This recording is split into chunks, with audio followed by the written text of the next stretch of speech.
Nếu nhìn vào bản đồ Biển Đông, bạn đã quan sát giao điểm hàng hải nhộn nhịp nhất trên hành tinh. Mỗi năm, hơn 3,4 nghìn tỷ đô la hàng hóa, tương đương khoảng 1/3 lưu lượng vận tải thương mại toàn cầu, đi qua chính tuyến đường này để kết nối châu Á với châu Âu. Tỉnh Khánh Hòa nổi tiếng nhất với thành phố biển Nha Trang, nơi được biết đến bởi những đường chân trời hiện đại cùng các khu nghỉ dưỡng 5 sao, tạo nên nền tảng cho ngành du lịch địa phương. Tuy nhiên, bên dưới mặt nước là một thực tế ít người biết đến. Đáy biển tại đây đột ngột hạ sâu thành những vách ngầm dốc đứng. Một tàu hàng hiện đại với chiều dài gần 400 mét phải đối mặt với thách thức lớn khi tiếp cận các cảng thông thường. Phần lớn khu vực ven biển chỉ có độ sâu hạn chế, buộc các đơn vị khai thác phải chi hàng triệu đô la mỗi năm để nạo vét bùn và cát, nhằm bảo đảm các tàu trọng tải hàng chục nghìn tấn không bị mắc cạn.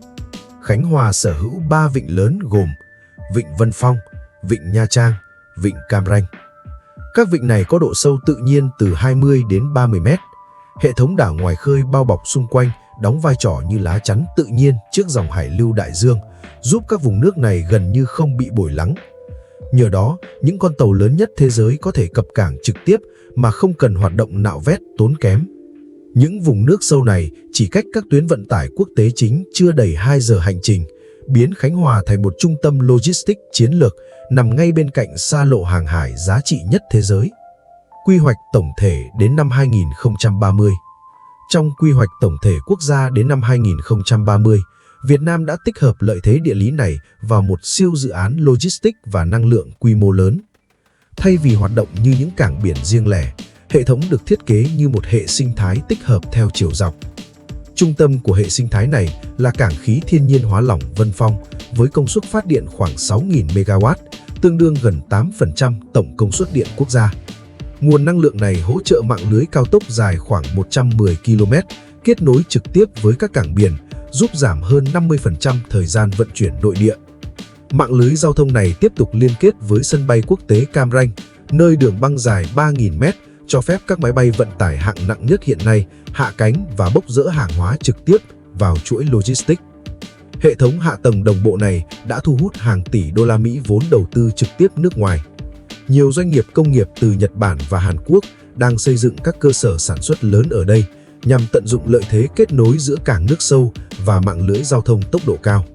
Bằng cách kết hợp độ sâu cảng biển, nguồn năng lượng tại chỗ và hệ thống vận tải hiện đại, Việt Nam đang hình thành một môi trường kinh tế có khả năng duy trì hoạt động chuỗi cung ứng, kể cả khi thị trường toàn cầu xuất hiện những cú sốc bên ngoài.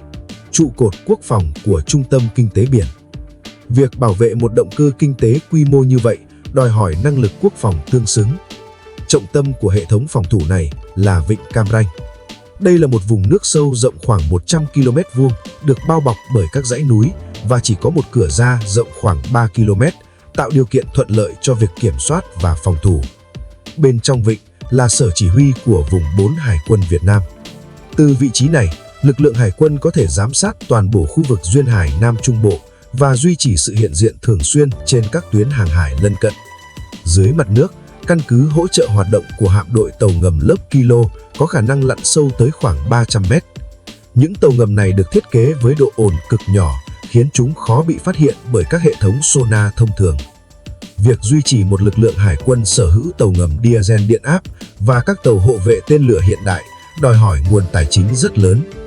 Đối với nhiều quốc gia đang phát triển, chi phí nhiên liệu, bảo trì, nâng cấp và nhân sự cho các hệ thống công nghệ cao như vậy là một gánh nặng đáng kể. Mối liên kết giữa kinh tế và quốc phòng. Đây chính là điểm mà Quy hoạch 2030 kết nối trực tiếp giữa phát triển kinh tế và an ninh quốc gia.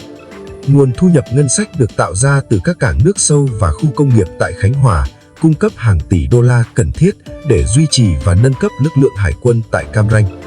Nói cách khác, trung tâm logistics tạo ra nguồn vốn duy trì sức mạnh hải quân bảo vệ các tuyến thương mại trên biển. Các tuyến thương mại tiếp tục tạo ra tăng trưởng kinh tế. Đây là một vòng tuần hoàn chiến lược giữa kinh tế và quốc phòng. Ý nghĩa địa chính trị. Từ góc độ địa chính trị vĩ mô, sự tập trung của các tài sản hàng hải chiến lược tại Khánh Hòa đang thu hút sự quan tâm đáng kể của các cường quốc ở Đông Á cũng như phương Tây. Trong trường hợp xảy ra khủng hoảng logistics Việt khu vực, Quốc gia nào duy trì được khả năng tiếp cận các cảng nước sâu và cơ sở sửa chữa tại Khánh Hòa sẽ có một điểm tựa quan trọng cho các hoạt động hàng hải ở Biển Đông. Trong khi đường bờ dài từng là một thách thức phòng thủ đối với Việt Nam, việc phát triển một trung tâm năng lượng, logistics và quân sự được phối hợp chặt chẽ đã giúp Việt Nam duy trì mức độ tự chủ chiến lược cao hơn đáng kể. Ảnh hưởng riệt khu vực này được xây dựng trực tiếp trên nền tảng địa lý tự nhiên, độ sâu của các vịnh biển và hệ thống núi bao quanh chúng. Bằng cách tích hợp hạ tầng thế kỷ 21 vào địa hình tự nhiên độc đáo đó, Việt Nam đang từng bước biến Khánh Hòa thành một pháo đài kép, bảo vệ tương lai kinh tế quốc gia, duy trì sự hiện diện hải quân tại một trong những khu vực có mức độ cạnh tranh chiến lược cao nhất thế giới.